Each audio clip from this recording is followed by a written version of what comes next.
I never thought a single lie could destroy everything I had built. My name is Cyrus, a 28-year-old software developer in Seattle, and I had it all figured out. A great job, my own apartment, and parents who would do anything for me. My best friend Tyler had been by my side since high school, practically family to me. Then I met his sister Allison at a family barbecue last summer. We talked for maybe 10 minutes about her college major. That brief, meaningless conversation was the beginning of a nightmare that would cost me everything I cared about. Before I continue this nightmare, let me know where you are watching from. Hit that like button and subscribe if you have ever had someone's lie completely derail your life. Trust me, you will want to hear how I finally got justice. Life in Seattle had been good to me. At 28, I had secured a position at GrowTech, a promising startup that was making waves in the industry. My 3 years there had been rewarding with consistent promotions that reflected my dedication. I lived in a comfortable apartment downtown, not too flashy, but definitely nicer than what most of my college friends could afford. I had been saving diligently, dreaming about buying my own house within the next 2 years. A significant part of my stability came from my relationship with my parents, Robert and Catherine Adams. They had sacrificed everything to give me opportunities they never had. Dad worked 2 jobs throughout my childhood while Mom picked up night shifts as a nurse. Their singular focus was my education, making sure I could attend a good college without drowning in student loans. Every Sunday evening, without fail, I would drive to their suburban home for dinner. Mom would prepare my favorite dishes, and Dad would proudly show me his latest woodworking project. During holidays, our traditions were sacred. Christmas meant homemade eggnog and watching old movies. Thanksgiving involved my dad's special turkey recipe that he guarded like a state secret. These moments grounded me, reminding me of where I came from. Their traditional values shaped much of their expectations for me. Graduate college, secure a stable job, find a good woman, get married, have children. The American dream packaged neatly. While they never pushed too hard, I could sense their eagerness whenever I mentioned a date or a promotion. They wanted to see me settled and happy. And truthfully, I wanted that too. My plans were coming together nicely. There were whispers of a senior developer position opening up, and my manager had hinted that my name was at the top of the list. With that salary bump, my house fund would grow much faster. I had even started seeing someone from the marketing department. Nothing serious yet, but the potential was there. Life was unfolding exactly as I had hoped. My friendship with Tyler Jackson had been a constant through all these changes. We met during sophomore year of high school, when we were the only 2 students who showed up for the first computer club meeting. The teacher, disappointed by the turnout, left us alone with a box of computer parts and a vague instruction to build something. By the end of that afternoon, we had assembled a working PC and formed a friendship that would last through the years. We became inseparable, choosing the same college and even becoming roommates. Tyler was there when I received the news that my grandmother had passed away. I was there when his first serious girlfriend broke his heart. We pulled countless all-nighters for exams, celebrated job offers together, and navigated the transition from college students to working professionals side by side. After graduation, it seemed natural that we would continue on parallel paths. When I landed my job at GrowTech, I immediately referred Tyler. 3 months later, he joined the marketing team. Our friendship evolved into weekly game nights, hiking trips on long weekends, and being each other's default +1 at company events. Tyler was the brother I never had. Through our many conversations, I had heard plenty about his younger sister, Allison. Tyler spoke of her with a mixture of pride and concern. She was brilliant, but restless, he would say. A girl with tremendous potential, who sometimes made questionable choices. She was 3 years younger than us, studying psychology at a university across the state. Despite hearing so much about her, our paths had never crossed until last summer. The first time I met Allison was at a barbecue hosted by Tyler's parents to celebrate their 30th wedding anniversary. The Jacksons had always been warm toward me, treating me like an honorary family member. When I arrived with a bottle of wine and a card, Mrs. Jackson enveloped me in a hug, as if I were her own son. I spotted Allison immediately, her resemblance to Tyler unmistakable. They shared the same dark hair and expressive eyes, though hers had a sharper, more guarded quality. She was sitting alone, scrolling through her phone while everyone else mingled. Tyler made the introductions. Allison offered a polite smile and a brief handshake. Our conversation was entirely ordinary. She told me about her psychology program. I shared a few anecdotes about working with her brother. She seemed intelligent but distant, as if part of her was elsewhere. What struck me most was her apparent discomfort around her parents. When Mrs. Jackson called everyone to dinner, I noticed how Allison positioned herself at the far end of the table. Throughout the meal, Mr. Jackson made several comments about her dropping grades and changing majors. Each time, Allison would tense visibly before offering a terse response. As the evening wound down, I helped clear the dishes. In the kitchen, I overheard an argument between Allison and her parents about her academic performance. Nothing dramatic, just the typical tension between college students and concerned parents. I thought nothing of it at the time. When I left that night, Tyler walked me to my car. He sighed, running a hand through his hair. That is when he first mentioned that Allison had been going through some stuff lately. He did not elaborate, and I did not press. It seemed like a family matter, and I respected those boundaries. Over the next few months, I became a regular fixture at Jackson family gatherings, Sunday dinners at Tyler's parents' house, movie nights, even a weekend trip to their lake cabin. With each event, I felt more integrated into their family dynamic. Mr. Jackson would save articles about technology to discuss with me, while Mrs. Jackson always sent me home with containers of leftover food. During this time, I noticed Allison becoming increasingly withdrawn. At a 4th of July picnic, she barely spoke, leaving immediately after the fireworks without saying goodbye. At a family dinner in August, she arrived late, ate quickly, and disappeared into her old bedroom. Tyler seemed worried, but dismissive, attributing her behavior to college stress. Given my closeness with the family, I tried to be friendly toward Allison whenever our paths crossed.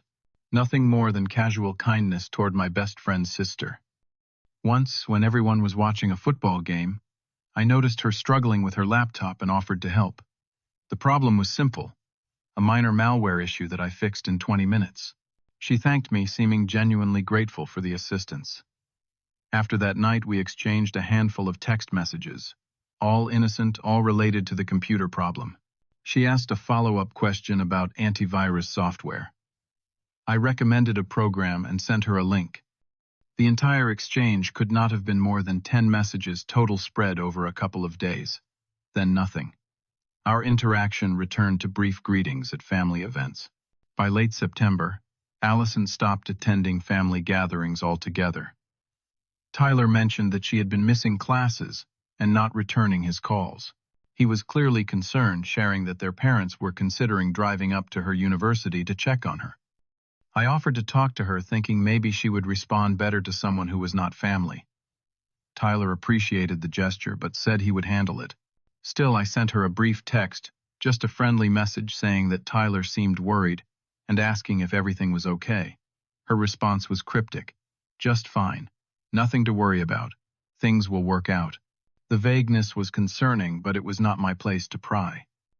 The last time I saw Allison before everything fell apart was at Tyler's apartment. I had stopped by to pick him up for a concert when Allison emerged from his spare bedroom. She looked upset, her eyes red and puffy. When she saw me, she mumbled something about having to leave and rushed past me without making eye contact. Tyler explained that she had driven down for the weekend, but would not tell him what was wrong. The tension was palpable, but I did not ask questions. Looking back, I wish I had. The accusation came on a Sunday morning in early November. I was enjoying my coffee, scanning through work emails, preparing for the week ahead. My phone rang, displaying my father's name. I answered with my usual cheerful greeting, expecting our typical weekend chat. Instead, I heard my father's voice, cold and filled with a fury I had never heard before. "Cyrus, is it true?" he demanded without preamble. "Is what true?" I asked, genuinely confused. "Do not play dumb with me. Tyler's parents just called us. They told us everything about you and Allison. How could you get that poor girl pregnant and try to abandon her?" The words hit me like a physical blow. Pregnant Allison. I had barely spoken to her, let alone been intimate with her. The accusation was so outlandish that my first reaction was to laugh, thinking this must be some absurd misunderstanding. Dad, I have no idea what you are talking about. I have never dated Allison. We have barely even had conversations. Stop lying. My father's voice rose to a shout. She told her parents everything. She showed them your messages. They said she is devastated that you are denying responsibility. My mind raced, trying to make sense of what was happening. The only messages we had ever exchanged were about fixing her laptop. How could those possibly be misconstrued? Dad, please, there has to be some mistake. I swear to you, nothing ever happened between us. I have never even been alone with her. I heard my mother in the background, her voice tight with disappointment. Ask him how he could do this to us after everything we have sacrificed. The conversation deteriorated from there. My parents, who had always trusted me implicitly, who had been my biggest supporters, suddenly believed I was capable of getting a girl pregnant and abandoning her. No matter how I protested, no matter how I tried to explain the impossibility of the accusation, they refused to believe me. Before hanging up, my father delivered the blow that would define the months to come. Allison's parents want you to take responsibility. We raised you better than this. If you refuse to do the right thing, you are no longer welcome in this family. The call ended, leaving me in stunned silence. My coffee grew cold as I sat motionless, trying to process what had just happened. Before I could gather my thoughts, my doorbell rang with aggressive persistence. Through the peephole, I saw Tyler, his face contorted with rage. I opened the door, hoping to reason with him to clear up this impossible misunderstanding. I never got the chance. Tyler shoved past me into the apartment, his body vibrating with anger. How could you? He spat the words at me. She is my sister, Cyrus. My little sister. And you took advantage of her. Tyler, please, I began, holding my hands up in a placating gesture. This is insane. I never touched Allison. We never dated. We never even hung out alone. You know me better than anyone. Do you honestly believe I would do something like this? For a moment, doubt flickered across his face. Then he pulled out his phone, thrusting it toward me.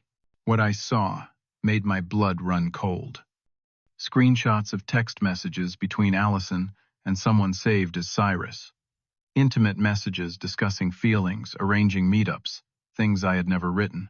Mixed in were the genuine, innocent texts about her laptop taken completely out of context. These are fake, I said, my voice rising in desperation. I never sent these. Look at the real messages on my phone. I reached for my own phone, but Tyler knocked it from my hand.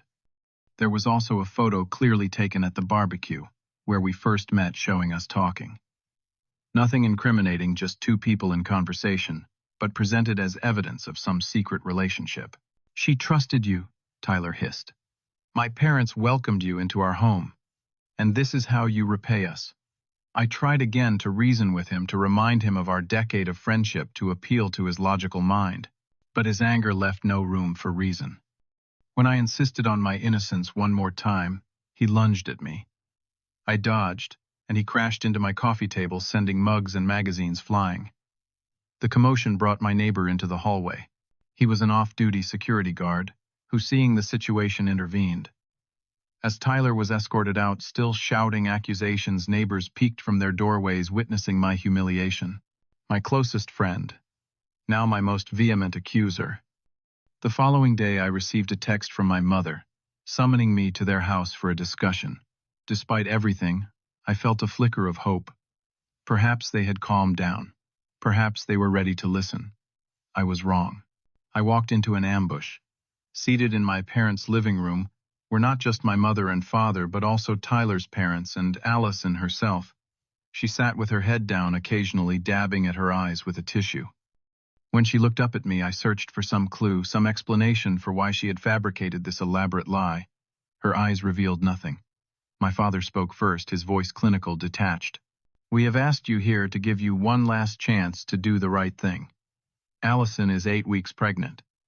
She says you are the father. We expect you to take responsibility. I looked around the room at these people who had known me for years, who should have trusted my character. Before I could speak, Allison broke into fresh tears. He promised he would be there for me, she sobbed. Then he stopped answering my calls, said it was my problem, not his. I stared at her in disbelief. These were lies, complete fabrications. I had never said these things, never done these things. Yet here she was crying convincingly in front of our families. I have never been intimate with Allison, I stated firmly, looking directly at my parents. I have never dated her. I have never even been alone with her. Whatever she is telling you is a lie. Mrs. Jackson gasped. Mr. Jackson stood pointing a finger at me. You calling my daughter a liar, boy? I am saying that what she is claiming is not true, I replied, fighting to keep my voice steady. My mother looked devastated. My father's expression hardened into something I did not recognize. He delivered his ultimatum with cold precision. You have two choices. Either you admit what you have done and marry this girl, give your child a proper family, or you are no longer our son. The choice was impossible. Admit to a lie, enter a marriage based on deception, raise a child that could not possibly be mine, or lose my family forever. I looked at my mother, silently pleading with her to believe in me, to remember who I was. She turned away. I will not admit to something I did not do, I said finally. I'm telling the truth. If you cannot believe me, then I do not know what else to say. My father stood. Then there is nothing left to discuss. You are no longer welcome in this house. You are no longer part of this family. Tyler's father took my arm, leading me to the door with unnecessary force. As I was pushed outside, I caught one last glimpse of Allison, still crying, still playing the victim. The door closed in my face, shutting me out of my childhood home, my family, my entire support system. The isolation that followed was swift and complete. When I returned to my apartment building that evening, my key card no longer worked. A call to the property manager revealed that the building was owned by a subsidiary of Growtech, and my housing had been tied to my employment. An employment that, as of that morning, had been terminated due to personal conduct issues affecting company image. An email from HR confirmed it. Someone, likely Tyler, had spread the story throughout the company. With both of us known as friends, the scandal had reached management quickly. In a company concerned with its progressive, family-friendly image, the accusation alone was enough to end my career there. I stayed in a hotel that night, using my emergency credit card. The next morning, I discovered my parents had removed me as an authorized user on our family accounts. The credit card was canceled. My personal account, still linked to their family banking plan, had been emptied, except for the minimum balance. Years of savings gone overnight. I called friends, former colleagues, anyone I thought might help. The responses ranged from awkward silence to outright hostility. The story had spread, growing more salacious with each telling. By the end of the week, I was being portrayed as a serial womanizer who had taken advantage of a naive college student. Social media became unbearable. Comments from strangers calling me deadbeat, predator, disgrace. People I had never met felt entitled to judge me based on a lie. Former classmates posting that they always knew there was something off about me. The digital pile-on was relentless. With no income, limited savings, and a suddenly toxic reputation, my options narrowed quickly. The hotel became unaffordable after a week. I slept in my car for 3 nights, parked behind a 24-hour grocery store, using their bathroom to wash up before job interviews that went nowhere. Desperation finally pushed me to accept any work I could find.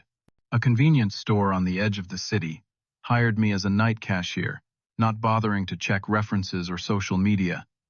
The wage barely covered food and gas, but it was something. I added a second job, working the early morning shift at a warehouse loading dock. Between the two, I made just enough to rent a room in a rundown boarding house in a neighborhood I would have previously avoided. Physical exhaustion became my constant companion. Working 16-hour days split between 2 physically demanding jobs left little time for anything else. I lost weight, my clothes hanging loose on my frame. Sleep, when it came, was fitful and insufficient. Dark circles became a permanent feature under my eyes. The emotional toll was even worse. Depression settled over me like a heavy fog, making each day a struggle to simply function. The injustice of it all was a constant gnawing pain. I had lost everything. My reputation, my career, my family, my best friend. all because of a lie I could not disprove. I sold most of my possessions just to make rent. My laptop, my gaming system, even the watch my parents had given me for graduation. Each item sold was another piece of my former life slipping away. My world had contracted to the bare minimum needed for survival. 3 months passed in this gray existence. My 29th birthday arrived with no calls, no cards, no acknowledgments that I had ever mattered to anyone. I sat alone in my tiny rented room, a single cupcake with a matchstick serving as my celebration. For the first time, I allowed myself to consider whether continuing this fight was worth it. What was I holding on for? My reputation was destroyed. My career in technology, built through years of education and hard work, was effectively over. The people I loved most in the world had abandoned me, without a second thought. I had become a ghost, existing but not living, surviving but not thriving. The darkness of that moment was profound. I stared at my reflection in the cracked bathroom mirror and barely recognized myself. Gaunt, exhausted, defeated. This was not me. This hollow shell was not the person I had worked so hard to become. Something shifted in that moment of rock-bottom clarity. If I continued this way, Allison's lie would not just have taken my past, it would claim my future too. The injustice ignited a spark of defiance. I decided that if I was going to lose everything anyway, I would go down fighting for the truth. That night, I cleared my small desk and began to write. I documented everything, creating a detailed timeline of my interactions with Allison. I noted inconsistencies in her story, questions that no one had bothered to ask. If she claimed to be 8 weeks pregnant in early November, that would place conception in early September. Where was I? During that time, who could verify my whereabouts? What evidence existed of our supposed relationship beyond manipulated text messages? The more I wrote, the more obvious the holes in her story became. Why would I suddenly abandon her, when I had supposedly pursued her? Why would I risk my friendship with Tyler? Why would I jeopardize my standing with both families? None of it made logical sense. Yet everyone had accepted her version without question. By morning, I had a plan. I would need evidence, not just my word against hers. I would need to investigate to find the truth about Allison's pregnancy. It would cost money I did not have, but I was beyond caring about financial security. This was about reclaiming my life. I withdrew the last of my savings and hired a private investigator, a former police detective named Marcus, who now specialized in disputed paternity cases. His fee took nearly everything I had, but his experience made him worth the investment. Marcus began by looking into Allison's recent history. Through social media analysis and interviews with classmates, he discovered that Allison had developed a pattern of fabrications at university. She had claimed illness to avoid exams, invented accomplishments, created drama for attention. These were relatively harmless lies, but they established a pattern of dishonesty. More significantly, Marcus found evidence that Allison had been in a relationship with a fellow student named Jason for much of the previous year. Photos on friends' social media accounts showed them together at parties, campus events, even a weekend trip, all during the time she was supposedly involved with me. This Jason had mysteriously disappeared from her social feeds around the time she had begun constructing her story about me. The most damning discovery came from a mutual acquaintance who worked at the campus health clinic. While bound by confidentiality regarding specific medical information, this friend confirmed that Allison had visited the clinic multiple times in August, well before I supposedly got her pregnant in September. The timing was crucial, suggesting she had known about her condition much earlier than she claimed. As we dug deeper, a clearer picture emerged. Allison had been seeing not just Jason but also a married professor in her department. Campus rumors suggested an inappropriate relationship, one that could damage both his career and her academic standing if exposed. Marcus found witness accounts of them together, in off-campus locations, always discreet, always careful. Except once, when a bartender remembered them arguing intensely in late August, the same time frame, when Allison would have discovered her pregnancy. The pieces were falling into place. Allison needed a scapegoat, someone believable but safely distant from her actual life at university. Someone her family knew and trusted, but who was not around regularly enough to challenge her daily narrative. I was the perfect target, close enough to be plausible, distant enough to frame. With this theory in mind, Marcus tracked down Jason, now transferred to another university. Initially reluctant to talk, Jason eventually confirmed their relationship had ended suddenly in late August, when Allison became distant and stopped returning his calls. Yes, they had been intimate. No, she had never mentioned me. Yes, the timeline aligned with when she would have become pregnant if the current dates were accurate. Armed with this information, I gathered medical records showing Allison's clinic visits, witness statements, placing her with Jason during the relevant time period, and screenshots of social media posts that contradicted her timeline. I even secured a recorded statement from Jason, confirming their relationship during the period in question. The final piece came unexpectedly.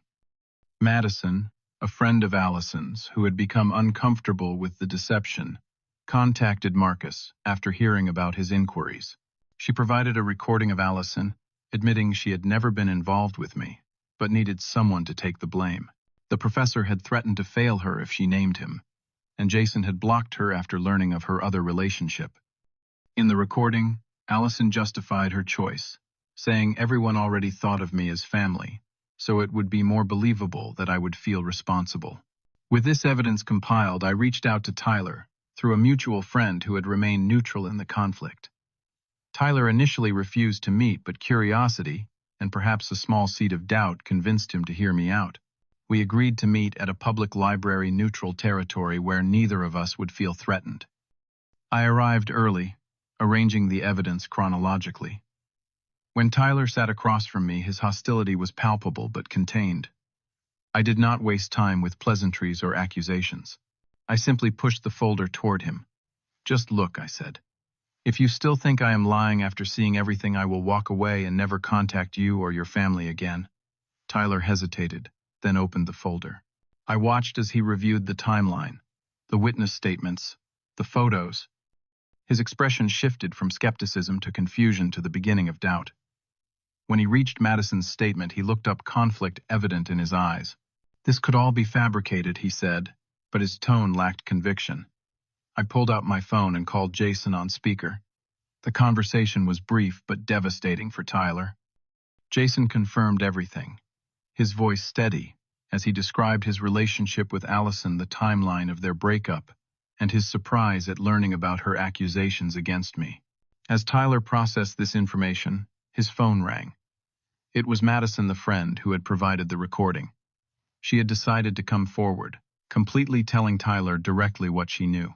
I watched, as Tyler's world collapsed around him, his sister's betrayal shattering his trust.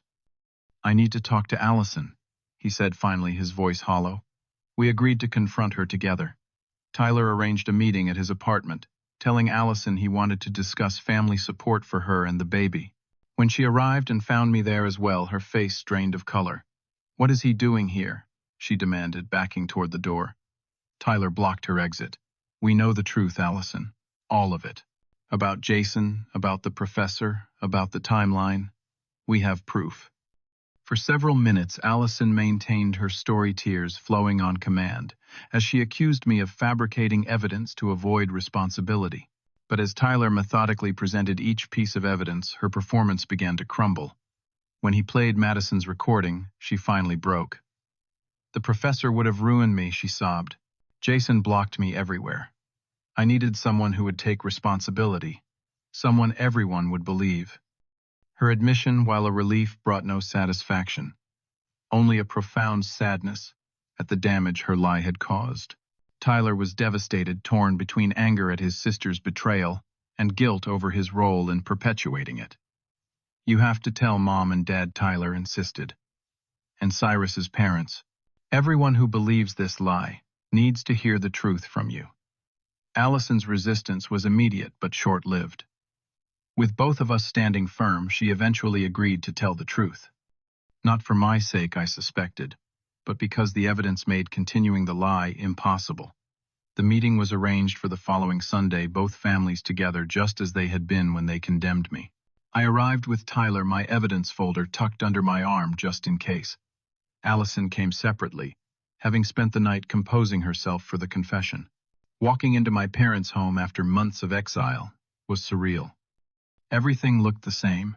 Family photos still displayed my mother's collection of decorative plates, still arranged precisely. Yet, everything had changed. I was a stranger here now, an outsider in the place I had once belonged without question. Both sets of parents were confused by our united front, especially the apparent reconciliation between Tyler and me. Before they could ask questions, Tyler took control of the situation. "Allison has something important to tell all of you," he said, his voice firm but compassionate. "We need everyone to listen completely before responding." Allison's confession came haltingly at first, then in a rush of words and tears. She admitted creating the story about our relationship, fabricating text messages, manipulating the timeline. She explained her actual relationship with the married professor, the real father of her child, and her fear of the consequences. As she spoke, I watched my parents' expressions transform. Shock gave way to confusion, then to the dawning horror of understanding. They had disowned their only son based on a lie they had never questioned. Mrs. Jackson began to weep quietly. Mr. Jackson stared at his daughter, as if seeing a stranger. My father sat rigid, his face ashen. When Allison finished, the silence was deafening. Then my mother broke it with a single choked word. "Cyrus." Just my name, but laden with months of regret. My father stood across the room to me, and did something I had never seen him do. He knelt before my chair, taking my hands in his. "I failed you," he said, his voice breaking. "I should have believed you. There is nothing I can say that will make this right." His apology opened the floodgates. My mother enveloped me in a desperate embrace, repeating "I am sorry" over and over against my shoulder. The Jacksons offered their own apologies. Mr. Jackson gruff and ashamed, Mrs. Jackson tearful and devastated. Tyler stood by me silently, his presence a statement of solidarity. Allison remained apart, isolated by her actions, unable to meet anyone's eyes. The families fractured and realigned before my eyes, the damage of her lie, reshaping relationships that had once seemed unbreakable. That night, I accepted my parents' invitation to stay for dinner, the first tentative step toward reconciliation. The conversation was stilted, careful everyone navigating this new reality where trust had been broken and certainties shattered. Beneath the attempts at normalcy ran an undercurrent of tension, the unasked questions about how we would move forward from here. The weeks that followed were a slow, awkward rebuilding. With Tyler's recommendation, I secured a position at a smaller tech company where a former colleague had vouched for me. The work was not as cutting edge as my previous job, but it offered stability and a fresh start among people who knew nothing of the scandal. My relationship with my parents entered a new phase 1, defined by careful boundaries and explicit communication. I agreed to resume Sunday dinners, but declined their offer to move back home temporarily. Their betrayal, however, understandable, in the context of the convincing lie they had been told, had fundamentally altered my trust in them. "Dad, I need you to understand something," I told my father during a difficult conversation. "You chose not to believe me when it mattered most. That is not something I can just forget."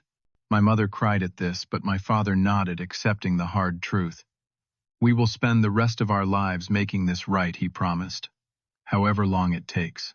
Tyler and I began the process of rebuilding our friendship, though it would never be quite the same.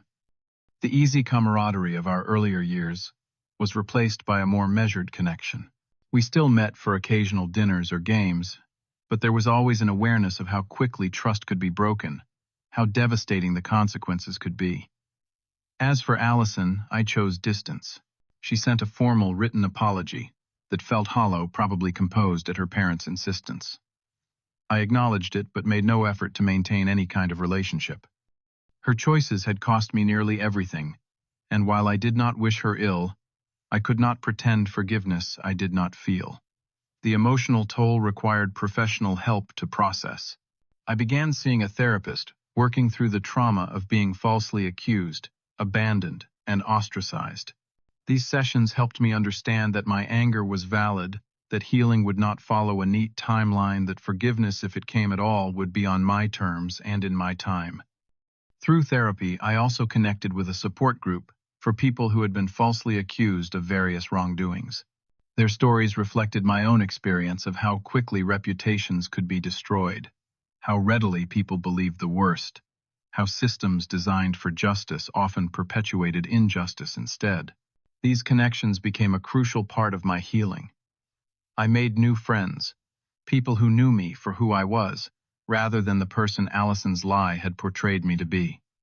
A coworker invited me to join a hiking group. A neighbor in my new apartment building included me in weekend cookouts. Slowly, I built a community that valued truth and loyalty, qualities I now recognized as precious rather than assumed. 1 year after Allison's confession, I sat in my new apartment, reflecting on all that had changed. The space was smaller than my pre-scandal home, but it was mine, secured without help or connections. I had rebuilt my savings, though not to previous levels. I had advanced at work, earning respect for my skills, rather than any personal relationships. My parents and I had reached a cautious equilibrium. They had sold their house, downsizing to demonstrate their commitment to rebuilding our relationship by setting aside money for my future, a trust fund of sorts to replace what had been lost. I appreciated the gesture more for its symbolism than the financial aspect. The most profound change was within myself. I had discovered a resilience I never knew I possessed. Stripped of everything external that had defined me, I had found an inner strength that could not be taken away by lies or abandonment. The experience had forced me to define my worth based on my own standards rather than others' approval. I had also learned crucial lessons about the nature of relationships. How people who claimed unconditional love often attached invisible conditions. How quickly judgment could replace trust. How some bonds strengthened under pressure while others shattered. These were hard truths, but valuable ones. Forgiveness remained complicated.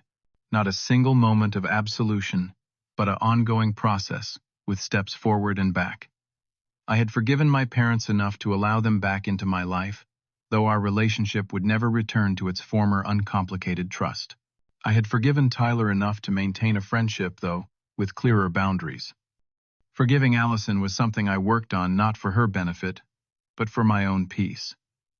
The most important realization was that family bonds, while powerful, were ultimately human creations, both fragile and resilient. They could break under pressure, but could also be rebuilt with intention and effort. The new connections forming in my life were more conscious, more deliberate, and in many ways more authentic than those that had come before. As I look at my life now, I see both the scars of what happened and the new growth that came after. The experience changed me but did not define me. I lost much but also gained insights I might otherwise never have found. In standing firm in my truth, when everything was against me, I discovered who I truly am. If you have ever faced false accusations or had your character questioned unfairly, I would love to hear your stories in the comments below. How did you handle it? What helped you stay strong? If this story resonated with you, please hit that like button and subscribe to support more content about overcoming injustice. Share this video with someone who might need to hear that standing in your truth is always worth the fight, even when it costs you everything. Thank you for listening to my journey, and remember, sometimes the darkest moments reveal our greatest strengths.